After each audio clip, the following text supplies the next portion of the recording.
Going to explain an American horror and science fiction film called Bird Box. Spoilers ahead. Watch out and take care. The movie begins as a woman named Malorie Hayes gathers her kids and tells them they are embarking on a journey. The two children, whom she calls girl and boy, quietly listen as Malorie explains that they will be rowing through a river for several days. The goal is to arrive at a remote home in the wilderness where they can meet up with other companions. But there's one catch. Their blindfolds will be on for the duration of the travel. If the children take it off, even by mistake, they will be in trouble. After the instructions, Malorie leads them outside, while being blindfolded. She also brings along her pet birds. Soon, upon arriving at a river's edge, they find a boat waiting for them. Malorie tosses it into the river, jumps in with the kids, and begins the journey. We are then taken back 5 years ago. Malorie is an 8-month pregnant aspiring artist. She recently went through a divorce and is still finding it difficult to deal with the stress that comes with it. One day, as she is busy painting, her sister, Jessica, arrives with some news. She mentions that while she was at the department store, everyone was stocking up on groceries as the thing is approaching them. Malorie, who is disconnected from the world, is unaware of it. So, she turns on the TV. To her surprise, every news outlet is covering the unexplained epidemic that is wreaking havoc over portions of Eastern Europe. The symptoms of the virus are very strange. Anyone infected will immediately want to commit the suicide. It appears that the virus takes over their brains and transforms them into monsters. However, Malorie doesn't take it seriously, thinking that the outbreak is far from the US. After a while, Jessica takes her to the doctor. At the hospital, the family physician, Dr. Lappin, conducts some tests on Malorie and inquires if she is ready to be a parent. Malorie hesitates for a moment before saying yes. On the way back, she witnesses something very strange. A woman is continuously slamming her head on the glass. It makes her realize that the outbreak from Europe has arrived in the States. So, she rushes outside and explains to Jessica that they have to get home immediately. However, by the time they prepare to leave, the unknown outbreak has already set in. Hundreds of people have become infected, and are attempting to end themselves one way or another. People are falling, cars are crashing, and other horrifying things are happening. Jessica steers her car through the chaos, but suddenly, her eyes become still, and it's like she is staring onto something. Malorie tries her best to bring Jessica back to awareness, but to no avail. The next second, the car gets involved in an accident. The sisters somehow manage to escape unharmed, but unfortunately, Jessica, who is still in shock, commits the unthinkable. Malorie doesn't even have time to mourn, as by this time, the city has turned into some sort of a war zone. People are dying left, right, and center. Malorie tries following some people to safety, but she trips and falls to the ground. Seeing her struggle, a woman leaves her residence and tries to help Malorie, despite her husband protesting against it. Unfortunately, her decision turns out to be fatal, as the evil entity possesses her. The woman stares at the invisible entity for a while and then walks inside a burning car. Soon, it explodes, killing her on the spot. Following the horrific encounter, Malorie is finally helped up and rushed into the house by a man named Tom. There are several people inside the house, including the owner, Greg, his friend, Douglas, and Machine Gun Kelly. In the next scene, everyone gathers in the main room and discusses the supernatural entity that has been wreaking havoc throughout the world. A grocery store worker, Charlie, theorizes that it is the end of the world, while others believe that it is an act of God. At this point though, everyone is aware that the entity is untouchable and that staring at it will result to their demise. Meanwhile, Tom consoles Malorie, who is still distraught over the untimely demise of her sister. An hour ago, she was living a happy life, free of problems and stress, but now, the world around her has turned upside down. Later, the entire group gets together and boards up all the doors and windows. They want to make sure that no one peeks outside. In the present, Malorie and her kids have been on the boat for 6 hours now. At times, they cover themselves with a blanket so that they can take off their blindfolds. Malorie tries her walkie-talkie to check if someone's nearby, but all she can hear is the invisible entity whispering her name. Back to the past, Malorie and the other survivors have started coexisting in the house. One day, a survivor named Olympia arrives at the door and begs to be allowed inside. I need help, please. Douglas refuses, but the others eventually persuade him to let her in. When Olympia enters, it is revealed that she is also pregnant. Later, Greg comes up with an idea. He decides to inspect the CCTV cameras to see what's going on outside. The others are skeptical about the idea, but none of them objects. Soon, Greg sits in front of his computer and observes the footage. Suddenly, he notices something and instantly freezes. It appears as if the entity has possessed him. After a while, the others hear a loud bang from his room, and when they rush to inspect, they find Greg lying in his own pool of blood. This makes them realize that the entity can possess them even via the computer, so they destroy it immediately. In the present, it's been 14 hours since the family has been rowing in the river. Suddenly, Malorie hears a man's voice. It's okay to take your blindfolds off. Saying it's okay to take off her blindfolds.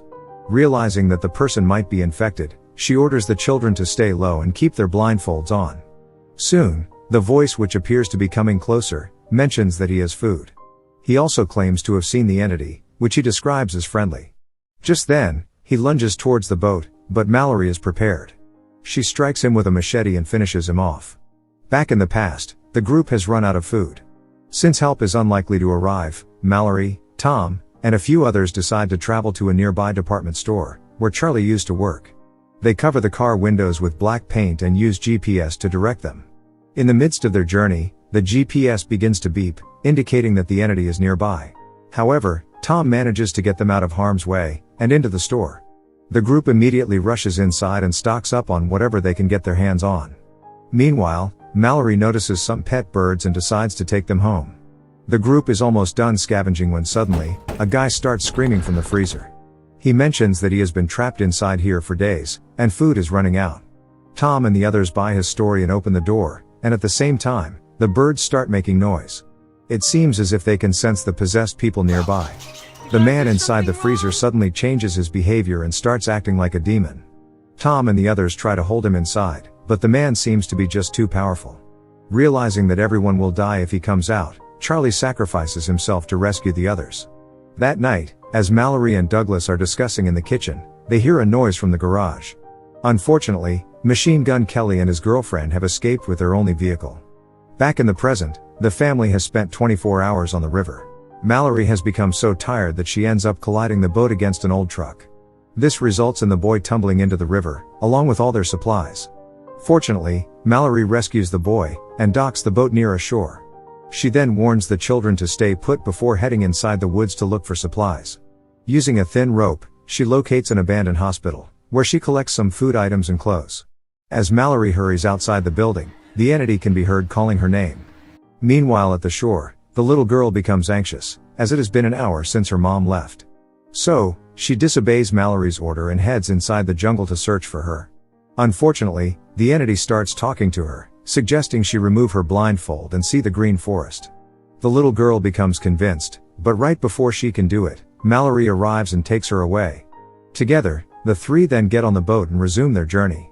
In the next scene, Olympia allows a suspicious-looking man named Gary inside the house. The others are furious that she took the decision without consulting with anyone. Nonetheless, they examine Gary and let him stay. After a while, he claims that there are other people outside, who are not wearing blindfolds. They have somehow learned to coexist with the entity. Everyone trusts him except Douglas, who brings out his gun and asks him to leave. However, he is quickly subdued when Greg's mom, Cheryl, knocks him out with a vase. The group then locks Douglas in the garage. Afterwards, Olympia profusely apologizes for causing all the trouble and being a burden, but Malorie reassures her that she did nothing wrong. As the two pregnant women bond, they promise to look after their children in the event that one of them dies. Malorie even gifts Olympia a Hello Kitty toy as a baby shower gift. In the present, the little girl is holding the same toy, which reveals that she is Olympia's daughter. Malorie wraps herself and the kids in a blanket as they approach the rapids, warning them that this will be the most dangerous part of the journey. She then mentions that one of them will have to remove their blindfold and navigate. Both the innocent kids want to volunteer, but Malorie is caught in a dilemma. She is not ready to give up on either of them, so after a bit of consideration, Malorie decides that no one will look, they will simply battle the rapids and let God decide their fate. Back in the past, both Malorie and Olympia have gone into labor at the same time. While Tom and Cheryl assist the women upstairs, the suspicious man, Gary, is doing something creepy downstairs. He brings out his collection of monster drawings, revealing that he is also possessed. It turns out his main agenda to arrive here is to infect the others. He is one of the few messengers of the entity. To begin with, he puts Malorie's birds in the refrigerator, so that they don't warn the others. Then, Gary starts tearing off the newspapers from the window. Meanwhile, Olympia gives birth to a girl and Malorie to a boy, making everyone happy. Unfortunately, the happiness is short-lived as Gary barges into the room and raises the window shades. Malorie quickly looks away, but Olympia is not so lucky. She becomes possessed and decides to commit the unthinkable from the window. But before she can do so, she somehow hands over her daughter to Malorie. After she dies, the old woman, Cheryl, is forced to open her eyes, and she too dies a painful death. Just then, Douglas arrives with his gun and manages to shoot Gary in the arm. The two tussle for a while, but in the end, Douglas is also terminated. Fortunately, before the freak can kill more people, Tom finishes him off with the help of his gun. Now, it is just him, Malorie and the children left. 5 years pass by, and the four have been living in a secluded house in the woods. Even the birds are alive and well. They have been away from the evils of the city and the children have become used to the new environment. However, they still don't have any names. Tom criticizes Malorie for the same, but she believes that it is not a priority now. One day, they hear some noise outside, and on checking, they find a bunch of infected people in cars, looking for the uninfected. This makes the couple realize that even this house is unsafe to live in. That night, as they are sleeping, Malorie's walkie-talkie suddenly comes to life. A man by the name of Rick starts speaking from the other side. He claims to be in a secure complex with lots of supplies and food. However, reaching there will not be an easy task. Rick explains that they will have to travel along the river for several hours, while battling the dangerous rapids. Before hanging up, he makes two things clear. The river is not safe for children, and the birds are key to finding the complex. The next morning, the couple discusses the matter. Tom wants to visit the compound, but Malorie is skeptical. After the last incident with Gary, she does not want to believe anyone. The same day, as the couple is scavenging at a nearby house, the infected people again show up. Realizing that they don't have enough time, Tom urges Malorie to take the children and go, while he takes care of the problem. The latter is almost brought to tears, but she agrees for the safety of the children. After a while, Malorie packs her belongings and leaves with the children through the back door while Tom grabs a gun and goes to face the infected people. He takes down a few of them, before getting shot himself. So, in order to finish them all off, Tom decides to take off his blindfold. Once he does, he turns into a monster and eliminates all the people one by one. Then he commits the unthinkable. Meanwhile, Malorie and the kids reach home. There she starts briefing them about their journey, as shown at the start of the movie. In the present, it's been 42 hours and they have finally reached the deadly rapids. Malorie tries her best to navigate through the waves, but the boat capsizes and everyone tumbles out. Fortunately, she is able to grab her kids and reach the shore unharmed. Following this, the three slowly start walking through the woods. The entity also appears in its invisible form, and tries to manipulate Malorie and the children into opening their blindfolds. However, they ignore him completely, and instead follow the sound of the birds. Soon, they reach a large compound, and Malorie starts banging on the door like a maniac. Fortunately, someone opens it and lets them in after confirming that they are not infected.